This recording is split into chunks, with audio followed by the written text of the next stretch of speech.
who has given us an enormous platform and incredible support throughout our journey as we started planning for this launch day back in 2020 and all the way through and continuing to partner with us as we now move from planning to implementation. So the Black Equity Collective today is the launch of a 10-year vision. And that 10-year vision is really intended to be the first of many, many years. And so we are so excited to be able to build upon the work of the Black Equity Initiative to bring you the collective, to bring the collective into the work, into Southern California, focused on Los Angeles, Riverside, and San Bernardino counties.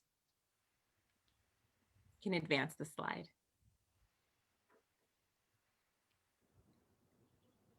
So just allow us a moment here to introduce ourselves. The reason why the collective is so important is because we are the only philanthropic network in California focused on Black life. I mentioned that we were born out of the Black Equity Initiative, which was funded by the JIB Fund at JMC Philanthropy, a 4-year effort that led us to this point. And so our network as the collective, we are an ecosystem of strong Black-led and Black empowering organization across our 3-county regional focus, but we're also a network that joins funders in this work as well. And really thinking about building capacity in philanthropy to build stamina for racial justice. Next slide. So most collaboratives exist like this. And for the 6+ years that I've been working in philanthropy, I've noticed that most of the time, our work sort of shows up in these ways. We have funder collaboratives that are usually funder only, that exist and consist, I should say, of both public and private funders. And then we have collaboratives oftentimes that talk very much about the same issues and are concerned with the same issues in the community. So our traditional models are sort of set up like this, where our funder collaboratives and our CBO collaboratives are separate and apart. And occasionally they will go and visit each other and learn from each other, but they really exist as sort of separate entities, not very much working together in a very strategic way. So what we're trying to do with the collective is to offer a different mode, to offer a different model and a different way of being. Next slide, please. The collective's model is different. We are taking a principled approach to how we want to show up in this space. We want to join funders and communities together. We want to be specific about joining funders and Black communities in the mission to really advance Black equity. And what that means for us at the collective is that we know it's about strengthening the long-term viability, sustainability, and infrastructure of Black-led organizations. And so to do that, we were sort of talking as we were getting started that none of us can do this work alone. None of us should do this work alone. We need each other in this work. And so the work of the collective is really about serving as a bridge between funders and Black communities, Black-led organizations, to really be involved in co-designing together, joint learning, really digging into collaborative practice, and fundamentally relationship building. Next slide. So you see our mission here. But this visual is what I really want to draw your attention to. We really believe that the road to thriving Black communities looks like this. It looks like a gas tank where the funders serve as the fuel to really put into the vehicle, which is the strong, sustainable organization. That vehicle is what holds the passengers as we sort of get to where we're going on our journey. And we know that, again, we can't take this journey alone. So it means that we have to actually make sure that it's anchored with a strong movement ecosystem of organizations. There's no one organization that can get us toward racial justice alone. And so for us, the road really is about all of us driving together, and that we all have a role to play in how we get there. And so our mission, again, is to join these two communities together, and the collective specifically serving as a bridge to help broker trust and build relationships between funders and Black-led social justice organizations, ultimately to motivate and activate deeper investment in Black-led social change. Next slide.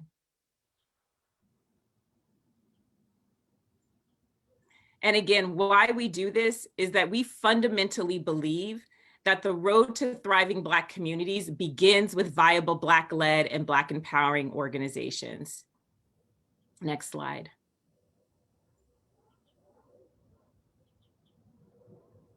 So we've got some big audacious goals, and we want to share those with you today as we launch for the first time officially with this webinar. We want to invest $60 million over 10 years to fortify Black-led and Black empowering organizations, to focus on institution and community building, to really zero in on organizational resiliency, to really make sure that we're focused on leadership development and building the pipeline of Black leaders who will continue to sustain and anchor those organizations over time, and that we are allowing the space and the flexibility, particularly in the social justice space, to innovate and to really pursue strategic partnerships, to experiment. I often say that we are creating something that has never existed. We are creating a world that is unfamiliar to us because it's never existed in America, where we have a society that's free of racial bias and free of racial injustice. And so we're creating this, and we want to, and it costs money to create a new vision. And it takes the work of bright, strategic, innovative thinkers who can imagine and think outside the box. And it takes resources to help fuel and fund their vision for change. We also, as I said, really are thinking about how we build capacity in philanthropy to shift practices. So we're going to do that by hosting learning labs, ultimately by modeling what equity and justice looks like and can look like in operational practices and in grant-making practices. And all of that is about connecting funders to communities for greater change, for greater transformational change. Next slide. So a little bit about our timeline. I mentioned that we launched, really, this work began back in 2017, and even prior, to that. I often will refer to the report that the council member developed in 2012 about Black leadership as really a guide that we looked to as we were sort of shaping out what the Black Equity Initiative could be. And so that initiative focused on 15 organizations. I mentioned that it had one funder who invested over $5 million over the course of 4 years. And the vision to begin expanding this work really began back in 2019. It began with those 15 organizations who were in a room one day at Community Coalition, spent 6 hours dreaming about the future and really casting a broad vision to say, what would it look like if in 10 years we actually put a stake in the ground around Black equity? What would we invest in? What would we do? How would philanthropy evolve and change? What would your work be centered on? And out of that 6-hour sort of strategic visioning session with these 15 leaders, the Black Equity Collective was born. So the work that we've been doing over the past year is really about helping to bring that vision to bear. We've engaged in a planning process for the better part of 2020. We launched a micro grant program, which I'll talk more about as we get into the panel. And also this report that we're releasing today for the first time. So we've had time to really think about this work. And I will say that none of this would be possible. There's simply no way we could have even dreamed about a Black Equity Collective if we had just started dreaming in 2020. So again, I really want to give a lot of respect and a lot of thanks to the JIB Fund for funding this work back in 2017 when few others were. and for giving the work the space that it needed to really breathe, and helping us to really set the foundations to build the kind of trust, to build the kind of beloved community between these 15 organizations that would allow us to sit in a room for 6 hours one day and really dream together. And then to have me have the honor and the incredible privilege of helping to shepherd that dream through the planning process and now through the launch of the collective today. So I want to thank our design committee, which was intentionally set up to be a combination of Black leaders in philanthropy and Black leaders in community. So these 17 incredible thinkers stayed with us through virtual meetings over many months of helping us to put together the strategic framework for the collective. And it's that strategic framework that we are launching with today.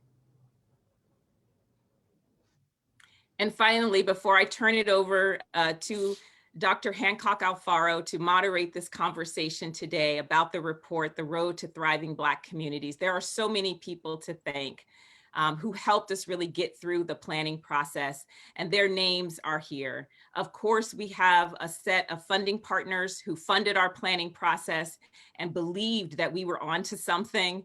We have our folks who helped us with the microgrant program, the staff of my consulting firm who helped guide and shape so many of the sessions, the data team story who put together this report, our design committee co-chairs, and obviously our graphic design partners who have helped bring you these beautiful presentations and the website that launched today as well.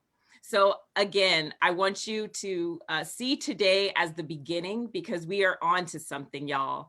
And I'm so excited that we get to bring this to LA. I really believe that the Black Equity Collective is a model that others can learn from across California and even across the United States. You know, we often say that Los Angeles is the creative capital of the world, and indeed it is. And one of the things that we create best is change. We create transformation here in LA.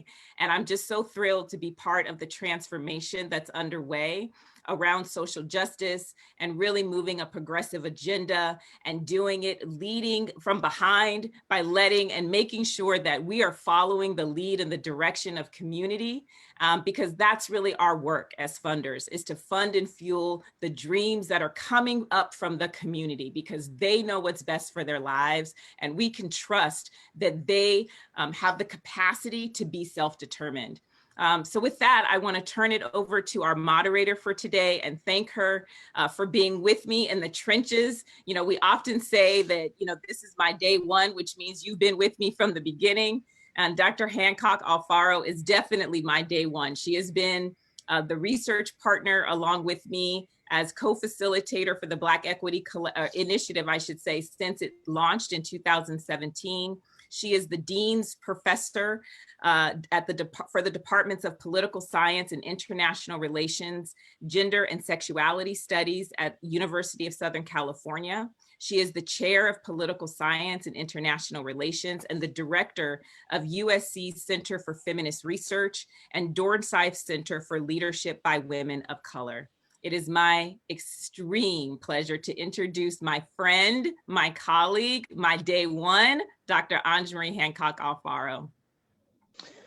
Well, thank you very much, Casey, and thank you for your vision and your support of the vision, the way you move in space with community organizations is something that I've learned a tremendous amount from. And I've had some good teachers, but you have been a fantastic mentor, a fantastic partner in this work. So thank you for that. And congratulations on this day. This day is a long time in coming and well deserved. So thank you everyone for joining us. I started this work about 10 years ago with Black-led organizations and looking at Black organizing. It was a project that was originally funded by the Liberty Hill Foundation. And one of the members of our panel was at the time a very wise executive director of Community Coalition. And he said that Los Angeles is the Silicon Valley of social justice. And I think what you are seeing today is exactly that kind of model, where initial investment in bold thinking is now been tested. And now we are in the beta version that is going to really move the needle on Black equity in our region. So I want to take a moment to introduce our panelists, and then we will go into the questions. And then we will have a Q&A at the end. So please feel free to put your questions in the chat. Our fearless worker on everything tech for today and everything media for today, Gloria, will be funneling them to me so that we can make sure that some of your questions will get asked as well. So in terms of the panel, you have already met, and we'll hear more from the brilliant Casey Patterson. I also want to introduce my personal partner in this work, in this report, who has quickly become a very good friend, as well as what my dear friend Manuel Pastor calls a compañero, the guy that you want to call whenever these kinds of questions come up, because he's committed to get the work done. Those of you who have been reading the LA Times, you might have seen his name as one of the heads of the Measure J campaign just over the past year. So the work that he has done in community that started at, and I'm from USC, that other school in Westwood, has now blossomed into Isaac Bryan being the director of the UCLA Black Policy Project. And that project, which launched things like the Million Hood campaign, now has actually transitioned into real public policy change that we are watching happen in real time. And so Isaac, it is wonderful to have you here, and thank you for joining us. And thanks for being my partner in this. And our teams really worked well together. And then last but certainly not least, I would like to introduce that wise former director of Community Coalition. Council member Marquise Harris Dawson is currently the council member for LA City Council District 8. He is one of those Silicon Valley of social justice innovators. He probably needs very little introduction to this crowd, but we again are just thrilled to have him be part of this panel. Because he really reflects the ways in which, again, Black-led, Black empowering organizations can actually have an impact, not just in their particular sector, right? But can actually grow and develop leaders in a way that can have an impact and benefit our entire city and eventually our entire region. Sorry, I'm already getting you ahead of myself, so let me stop right there. So the first question I have is for Isaac. So Isaac, my friend, can you just talk us through a little bit of the goals of the report and some of the top line findings? Absolutely. First of all, thank you for having me, Ange Marie. And that was probably the most flattering introduction I've ever had in my life. So thank you. And let's all give Casey her flowers. This is an incredible day. For the Black Equity Collective, long in the making. You deserve it, and I'm grateful to be here.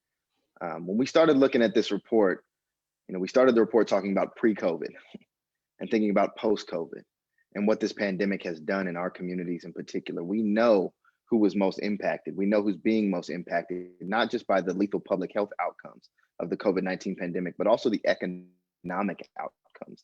And that's really what this report wanted to try to do, not just look at the way folks are impacted, but more directly the recovery measures, right? We know that the PPP loans, payroll protection loans, were issued by the federal government as a means of mitigating some of the harm that's been done in our communities during this COVID-19 pandemic. And those loans were supposed to be eligible for small businesses, slightly larger businesses, and nonprofits. And so we wanted to look directly at the Small Business Association's data on those loans to make sure that they are going to their intended recipients, small businesses, Black and Brown owned businesses, but in this case, particularly Black businesses. Are Black businesses and nonprofits benefiting from a stimulus package that was designed to help them get through this pandemic? So we pulled the data, we looked through it, and some of the things that we noticed right off the bat is that the short answer is no. And the longer answer is we're not even collecting the data necessary to fully evaluate that question. And it's a mishap by the federal government, and it's a mistake for anybody looking to look at recovery packages for our communities. We have to know how resources are getting to Black communities. We have to monitor that. And what we found in this report is that there were nearly 150,000 loans of $150,000, less than $150,000 in LA County, and less than 500 of those went to small Black businesses. 8 of them went to Black serving nonprofits. In Riverside County, the number that went to Black serving nonprofits was 0. We're the largest state in the country, the 5th largest economy in the world. We've been rocked, and the federal government's PPP stimulus package did not hit Black communities the way that it needed to. But thankfully, BEC and others were in there to step up. But that's really what the aims of the report were to do, to start the conversation about what our communities need, how we get on a path towards thriving Black communities, and the conversations that we need to have now and going forward.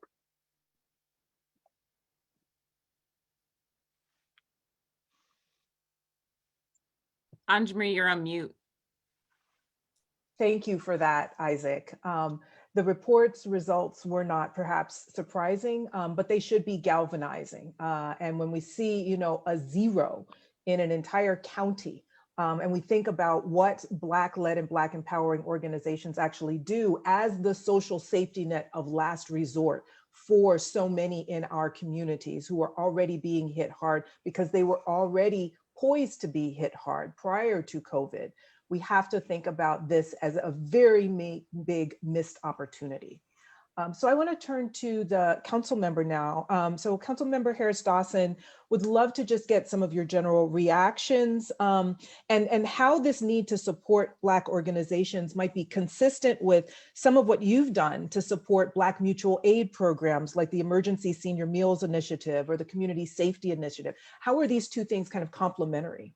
Well, thank you so much, Ange Marie. It's good to see you here virtually. It's been a minute, so it's very, very nice. And I'm just, you know, bursting with pride for both my good friends, Casey and Isaac. You know, it's like you turn your back for a second and they're like taking over the world.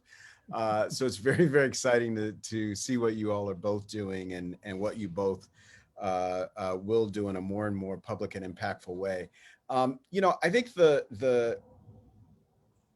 my assessment based on, you know, 20 years of community coalition, growing up in the Black community, is that in this time period, the biggest challenge we face is that our networks have been shattered. The public disinvestment, the mass incarceration, the over-policing, the disinvestment, the economic apartheid, all of it has made it so our networks are broken. And so I really think of my work as retying and fortifying those networks. And so when we came to a pass where we had a situation where Black seniors were the most at-risk people and Black businesses were the most at-risk businesses, how do we take those things together and reform that network? And so how do we get a hold of some public resources to the extent we did, and a lot of private resources actually, and say, not just that we're going to feed seniors, because I can get, you know, Cisco or other organizations will give me meals, $6 a meal, delivered to the door. We actually paid $15 a meal to restaurants in the Black community run by Black people for a couple reasons. One, we wanted to save those businesses. Two, we wanted to get the seniors fed. We also did a partnership with Lyft, and we said to Lyft, we don't give us a donation. Hire drivers from our neighborhoods to deliver these meals to their neighbors. Why do we want that? Building the network. Again, someone from our neighborhood getting eyes on the seniors in our neighborhoods, and also building a relationship with these restaurants. And so as a result, what you see is all of our restaurants have been able to stay open and survive. Our seniors got fed, and now those restaurants have a new set of customers because those seniors are like, oh, you know, as soon as this is over, I'm going to go eat there because I like their food and they're right there in my neighborhood. And so that's how I think we have to think about our work, is weaving together the partners so that, again, we provide our own solutions. The Black community provides its own solutions to its problems and can be a model for the rest of society. I mean, this is what the best of the Black freedom struggle says, is we can put forward a way where not only are our problem solved, but everybody is better off. And I think that's the kind of work we kind of model. And I think that's the kind of work that this initiative can help propel. And what you're saying there is so important because, again, it moves 3 different fronts. It keeps people healthy, right? It keeps people connected. right? So that's the benefit to the seniors. Then you have the jobs that are being provided by those Lyft drivers, right? That they're getting jobs. And then on top of it, you have these businesses. So you have this kind of 3-for-1 benefit, really, Yes. right? In addition to the network piece of bringing people together, you also have 3 different sectors benefiting. Right. That makes a lot of sense. And so Casey, I want to, sorry, the last please. thing I'll say, Andre, because I get super excited about this that I forget some things. Here's the other big thing. Yeah. The city and the public sector spend a bunch of money on food every year. Almost no Black restaurants are vendors because, you know, nobody is there to walk them through the process. Well, guess what? We use this as an opportunity to skip the process. So all those restaurants now are certified vendors with the city of Los Angeles, and they can get contracts going forward based on where the city, when the city is feeding people.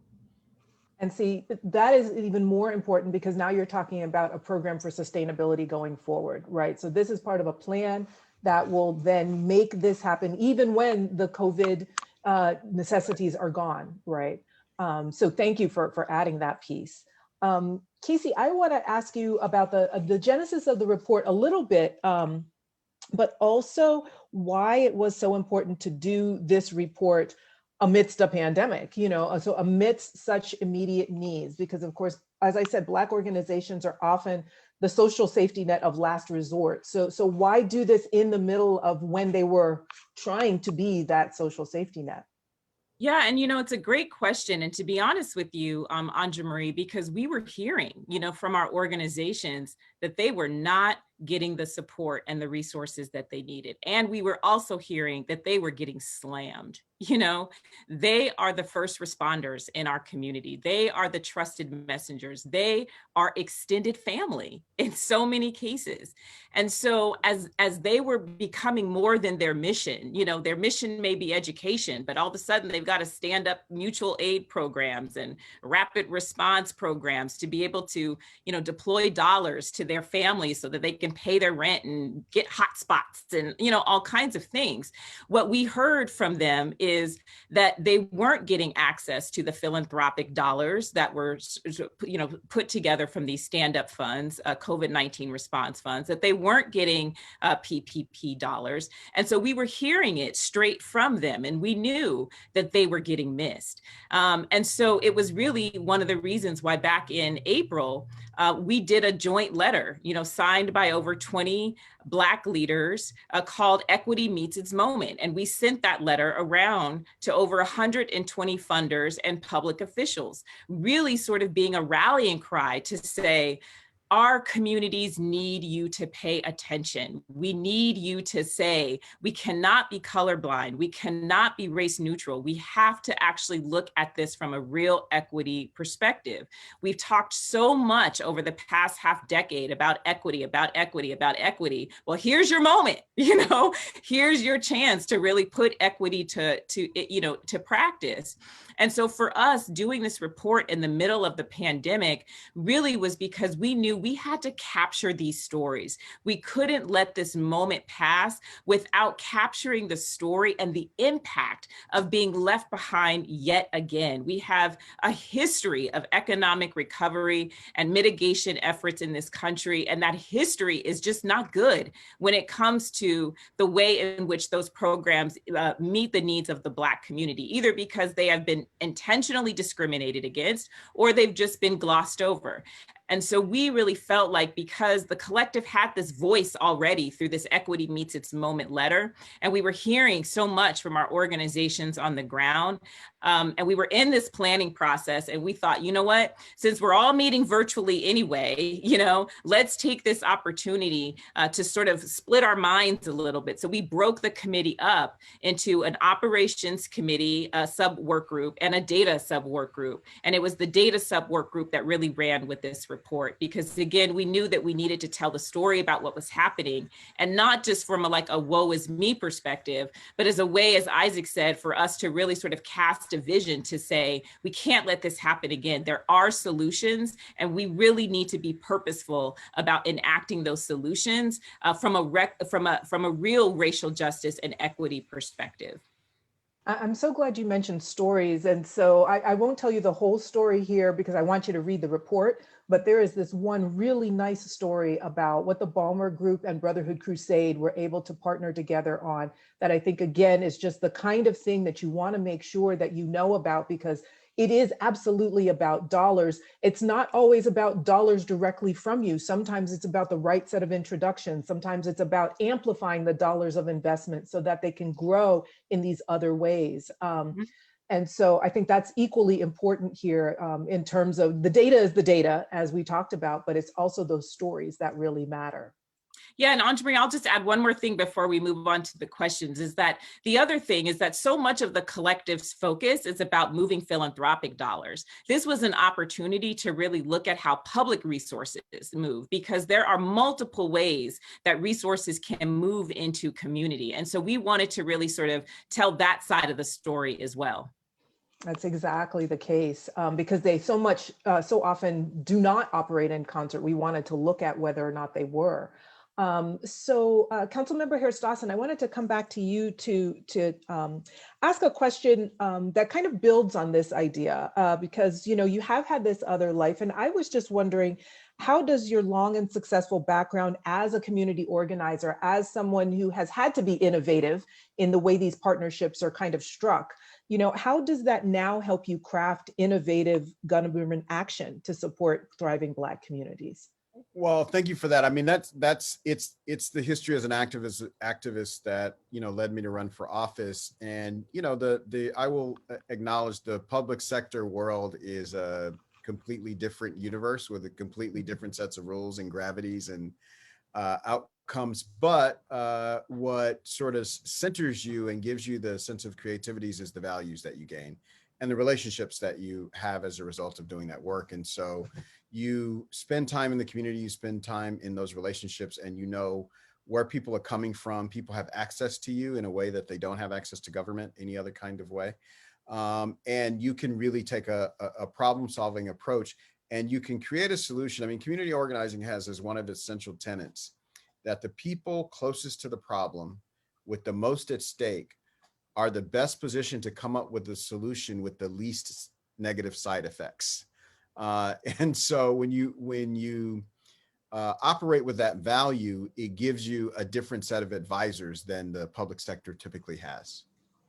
Yeah, I think I really like what you just said about, the people closest to the problem making decisions, because that's a perfect segue to the question that I wanted to ask Isaac about. I referenced earlier how you did the great work with Measure J, and now they're launching, kind of the advisory committee that's going to make these decisions about the budget. Why is that a really important part of the conversation about thriving Black communities? It's critically important because similar to what the council member said, which we should also give another round of applause for all the work happening in CD8. The kind of way that his leadership has stepped up during this pandemic is a model for how the city should be operating all the time. But there should be nothing about us without us, right? And that was the feeling behind Measure J, that we're not going to fight for nearly $1 billion to be earmarked for opportunity, care, youth development, affordable housing, without people who have been directly impacted by systems of mass incarceration, systems of economic stratification being at the table. And so the 17-person advisory committee was one way for us to ensure that that happened, including having 5 dedicated seats for strictly those with lived experience. One of the things that often happens is you get all of these hurdles for who's qualified, even for positions where you're looking for civilian oversight of some kind. But you still need a bachelor's, you need a master's, you need 10 years of HR experience. You need all of these qualifications to be able to work for public good, and that shouldn't be the case. Those who have been most impacted always assuredly have the most direct solutions to the problems. And so with Measure J, that was critically important for us. And the same is true for building out the pipeline and the road to thriving Black communities. You can't have funders who don't have Black representation and Black leadership at the helm, dedicating dollars to Black communities in the most efficacious way, right? And you can't have elected officials who aren't from the community as well. Community organizers like Councilman Harris-Dawson and those who have had roots in the community, doing the groundwork, building the bridges, building the coalitions, those are the folks we need in elected office. So when you have all of the people in the right places that have been directly impacted, that's when we get the solutions that we need. And that's part of what was the misfire with the PPP loans, is you had so much consensus building at the federal level that you forgot to design this in a way that went to the heart of who was being most directly impacted. And we can't make that mistake. And thankfully, BEC and the collective are not going to make that mistake. And so I'm very, very glad that we're having this conversation and that we put out this report to really get this off the ground and have these rooted conversations that we need to have going forward. I'm so glad you brought up the idea about lived experience, because I think having those folks on the Community Advisory Committee is really a reflection of one of our principles of Black equity that we are using to kind of guide us through this work. So the first initiative phase led us to 4 principles of Black equity: strength, truth, love.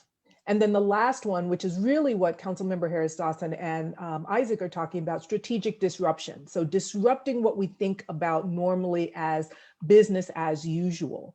And so Casey, I want to turn to you and ask a question about the microgrant program, because that was another kind of embodiment of that strategic disruption principle of Black equity. So could you talk a little bit about that? And before you start, I just want to remind everybody we're about to go into Q&A. So make sure you get your questions into the chat. Go ahead, Casey. Yeah, interestingly enough, I mentioned that we were in this planning process, and really the planning process was about how do we transition from the initiative to the collective, from 15 organizations to multiple organizations, from 3 issues to, being about institutional resiliency, from one funder to a table of funders. So we were really, that was our North Star during our planning process. We had no intention of putting together a grant program, none, but opportunity being what it is, what ended up happening, quite frankly, is as COVID, started to stretch out, and just the pain, the economic pain of COVID started to stretch out. And then, with the murder of George Floyd and what sort of resulted in a lot of awakening around systemic racism nationally. We had funders who came to us and said, listen, we know that we need to get money to Black communities, but we don't have the relationships. And we believe that you do. And we believe that you actually can move money, and we trust you, to move money to where it's most needed. Can we invest in you? Can we invest in you now? And so we said, sure. And so what it presented, though, was a wonderful opportunity when talking about really following the lead of community, because we had no intention of doing this program. We hadn't really thought, to be honest with you, about, well, how should we structure it? And what should the strategies be? And, how much should we award? And all this kind of stuff. We turned all of that decision making over to the community organizations who were already on the design committee for the planning process. And so we said to them, how should we focus these dollars? And they were very clear. Black-led, Black empowering organizations that did not receive PPP, either because they were ineligible to apply because they're fiscally sponsored, or because they didn't apply because they didn't have the capacity to. They said, we need to move money to the organizations that need it the most, and we need to get that money out there. So, and they said, listen, we need to do one-time awards, a minimum of $10,000, and however much we raise, that's the cap. That's what we're going to do, So we were able to raise $320,000. And so therefore, 32 organizations, Black-led, Black empowering organizations between LA, San Bernardino, and Riverside County got funding. And so what that really showed us, and really, was in some ways very much a pilot, for the vision that we have for the collective. We were able to collect data on organizations that were not a part of our orbit, so we were able to sort of learn about new organizations, understand their organizational needs, their capacity needs, so on and so forth, to sort of give us a base of organizations to begin with as we launch. So we really saw it as an opportunity and thinking about our implementation work. And most importantly, we saw it as an opportunity to start moving resources, to Black organizations that hadn't received any. They hadn't received PPP. Most of the organizations we funded hadn't received any philanthropic support during the COVID-19 pandemic. So they were really at the brink, and so we needed to make sure that we were shoring them up. And it was our community leaders who said, prioritize those organizations first. And so that's what we did. And so for me, when we ask the question or think about what is the road to thriving Black communities, the road to thriving Black communities means, number one, we need to have resources for Black communities. We need to target resources for Black communities. And we need to actually allow the community itself to really be the engine and the driver of how those resources get deployed. Because again, they are I always say this, that Black folks are the best equipped to advocate for Black folks, So it's like, they know where the dollars need to go and where the dollars need to flow. And in that case, to me, what was so inspiring is that they were not only looking out for their own organizations and saying, well, we need to make sure that we get, the money. They were saying, no, we need to make sure that organizations that may not make it, they need to get the money. And so having that level of commitment and sort of building and helping to facilitate and coordinate really this sort of beloved community, that to me is all of the ingredients that are part of the road to thriving Black communities, and what we intend to scale and really sort of bring to bear in a much more robust way in the next 10 years that we're going to be undertaking this work through the collective. That's a fantastic story. And just in the chat, we actually have one of the folks that grant was used by. So Elite Skills Development in Long Beach used their funds to support 5 other small Black businesses through the Long Beach CARES Act RFP process. So that $10,000 grant turned into over $100,000 worth of funds for the Long Beach Black community. So I just, when we talk about this, I just want you to get that understanding of how much this can multiply. Those targeted investments made in those organizations based on the expertise of those community organization leaders is what makes this kind of thing happen, right? And so I just wanted to amplify that story as we transition into the question. So thank you so much for putting that in our chat so we could share that with everybody. A couple of questions, one for Isaac, and then one that's a little bit broader. So Isaac, there's a very directed question about how community nonprofits would be able to access Measure J funds. What hurdles are nonprofits facing in getting these funds, and how can funders maybe help?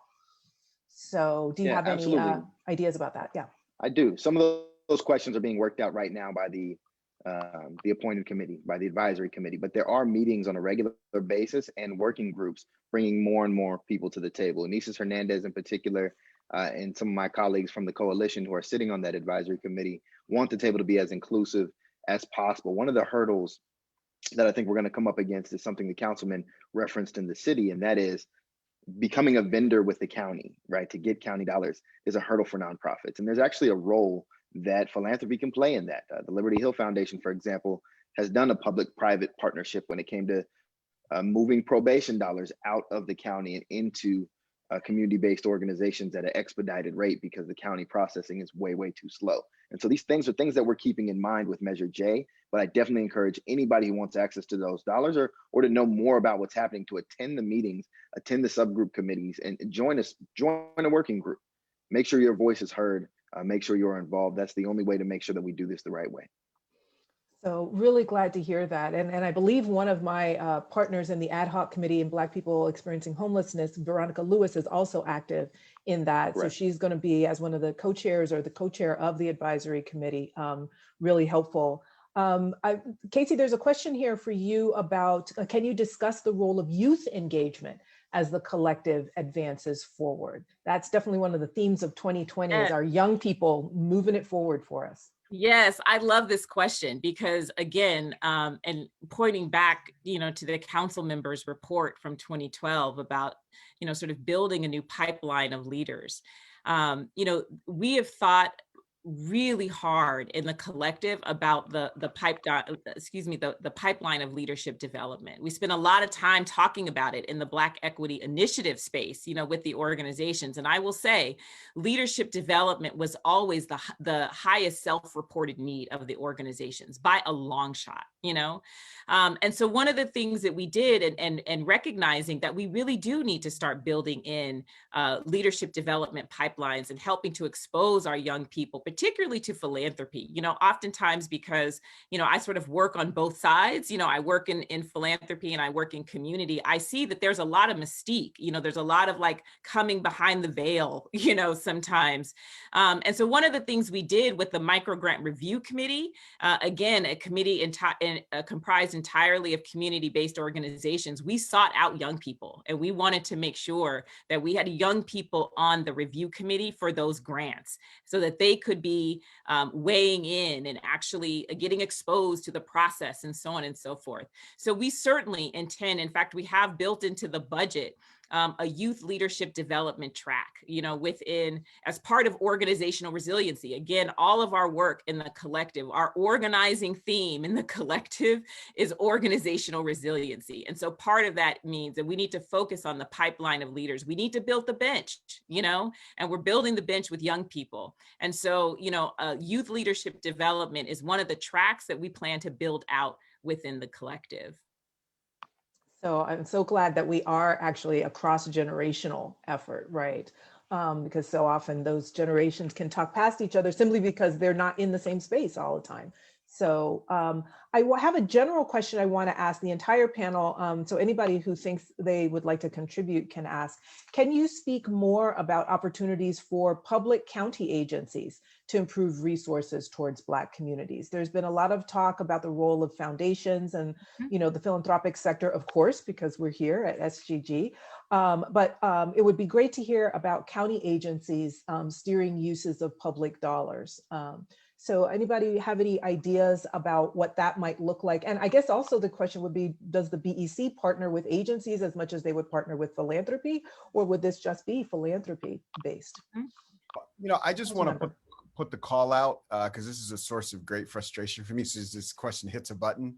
The government, no part of the government, not the county, not the city, the state, the school district, the transportation, the university, none of it can do what this effort is doing, and that is single Black people out and say, we're going to help you because you're Black and you're invested in the Black community. I cannot do that. 209 prevents you from being able to do that. 209 prevents you from doing anything that even looks like you might be doing that. So even I described the restaurant program, that had to be defined geographically. Because if I said Black restaurants, it would have gotten kicked out. And so I just want folks to remember that repeal of 209 was on the ballot this past election, and not enough of us were focused on it because there were so many other things to do. But it's still there, and it really prevents us from doing something that I want to say this because he said it better than anybody that I've ever known to say it, but it's an important thing to say. Dave Chappelle says, you want to deal with racism, the way you deal with racism, a white person asks him how you deal with racism. He says, find a Black person and give them something or do something for them that they didn't deserve. Because that's what being Black means. It means a lot of bad things happen to you that you didn't deserve, you didn't earn. And the same is true for institutions. The private sector can do that. This initiative can do that. Foundations can do that. The government is right now, in California at least, legally barred from doing it. Although there are some workarounds, like what the council member did with the geographic way. I'm the king of workarounds, but right. Nobody also a community organizer skill. Here's the thing about the workarounds. They always slightly miss the point. Exactly. That's the trick with them. Absolutely. Yeah. So again, not to pour water, and we should be aggressive about the workarounds and all of that, but I would feel like we could do so much more work if I could go into City Hall and say, Black businesses are suffering, we need to help them now. And it doesn't matter if they're in the Valley or in San Pedro or in South LA. Right now, what I can do is say, help businesses in South LA.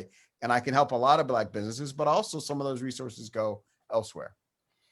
Yeah, and I'll just say, speaking of workarounds, one of the best workarounds is data, because you can target money based off of disproportionality, And so one of the efforts that I've been working on for the past 2 years through another project through the LA Partnership for Early Childhood Investment is a partnership that we have with the LA County Department of Public Health, which is the African American Infant and Maternal Mortality Prevention Initiative, AIM for short.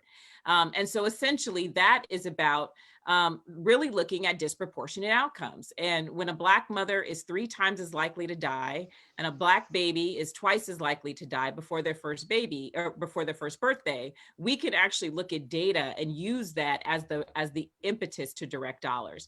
Now, Isaac mentioned that there are workarounds for partnering with private philanthropy and private organizations to sort of serve as an intermediary that can move resources to community. I really encourage more public departments to look at some of those workarounds because you can do it. And I think that what we're positing and putting forward is inviting you into some of that creative disruption, like inviting you to join us in thinking about how do we creatively disrupt the status quo.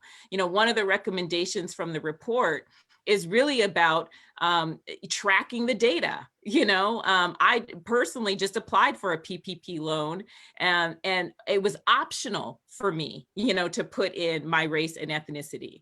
And we shouldn't make those kinds of things optional because we don't then track where the dollars are really going. And so, you know, one thing that I say to funders, you can also track where your dollars are going. You can put in mechanisms internally to track where your grant dollars are going. And so what we're putting forward is a way to sort of think creatively, to be strategic in your disruption, you know, to the status quo, and to join us at the collective, you know, to work with creative disruptors like the council member, to really sort of put forward a different way. So I want to just mention one thing when Casey was talking about partnering, we are going to have dropped in the chat. We will have all of the social media handles, ways to connect with BEC so that you can continue to partner with BEC. There was also a question about just kind of BEC in terms of its sustainability model. Casey, so I don't know if you want to talk a little bit about that. It says here, beyond philanthropic investments, how does BEC plan or intend to sustain and anchor the organization? So if you want to just answer that real quick. Great question. So, you know, I'll let you in on a little secret, you know, that I've been sort of, you know, wrestling around with over the past several months. And that is, you know, there is no endowed foundation in all of California that's focused on Black folks. You know, there is no community foundation that's focused on Black people. We have, you know, community foundations that are focused on other populations, and rightfully so. So for me, I really see my real hope and dream is that we actually see this work, this 10-year work, the same way that the Black Equity Initiative sort of laid the foundation for what is now being scaled into the Black Equity Collective. My real long-term vision is that we can lay the foundation to scale the Black Equity Collective into an endowed foundation. And so that's going to take work, that's going to take resources. And, you know, as our friend Vu Lee always says, if you want the work sustained, you have to sustain it. You know, we certainly are looking at not just philanthropic dollars, but thinking about how we integrate social enterprise, how we think about some of the passive income, you know, that can be part of how we continue to sustain the work.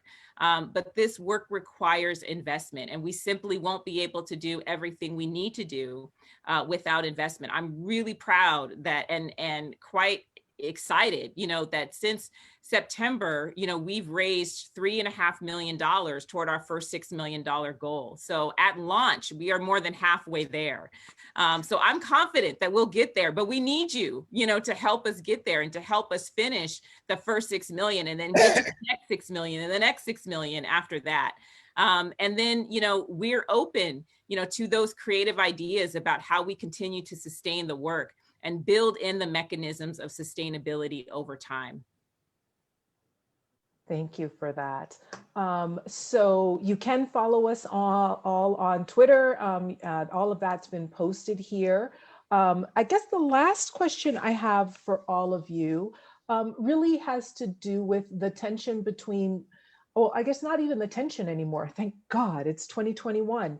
Now that we have a federal government that looks very different than it did just a short week ago, how can we think about the change there and some of the investments, right? So I do think about the housing case of, now reimbursements are going to be at 100% rather than 75% with regard to Project Roomkey and other efforts. So how can we partner with some of those federal or state level investments to really make sure that Black communities are thriving? And when we think about organizational thriving in particular. So we have an ED, a former ED here. We have someone who's an expert in Black-led organizations. I'm going to let each of you just kind of give us your last best thoughts on that partnership with higher level, beyond the local agencies.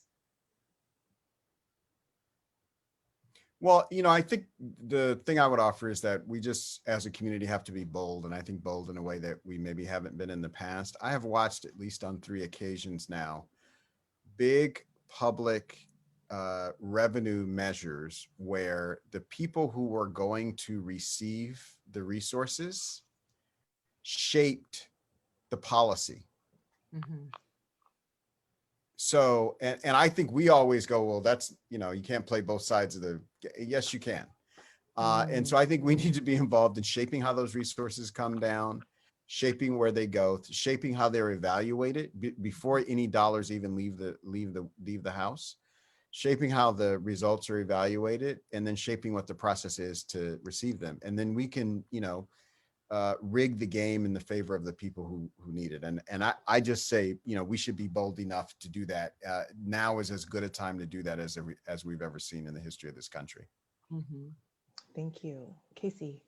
Yeah, and I was actually going to let Isaac have the last word on this, because we know that the way public resources flow, by and large, they don't flow from the federal government directly to organizations. They flow from the federal government to state government to county government, so there's a flow down, that happens. And so, I want to leave the last word to Isaac on this, who thinks about this, daily, in terms of his work at the Black Policy Project, and continues to think about how we sort of bust the seams, of this work and sort of getting money out of the coffers of our tax dollars and our public resources and into the hands of community.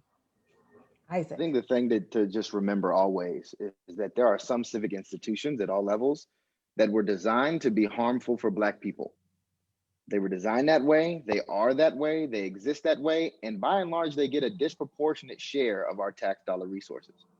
So if we want to move that dollar into our communities and into the pockets of folks who can do a lot of good with it and expand the opportunity, we have to think about funding those institutions less or not at all, and moving that money into institutions of care, opportunity, healing, youth development, small business support, etc. There are good institutions that we know are propping up our communities, and there are community-based organizations that are always the backbones of our communities. And we've got to find a way to move those resources to those places and think critically about the systems of harm that we're overinvesting in. Thank you. There is no other panel where you're going to get this level of cross-sectoral expertise. So on behalf of the Black Equity Collective and SCG, I want to thank you very much for participating in our conversation today. Again, please check out the chat for all of the socials so that you can connect with the Black Equity Collective. And we wish you a great day. Thank you, everybody.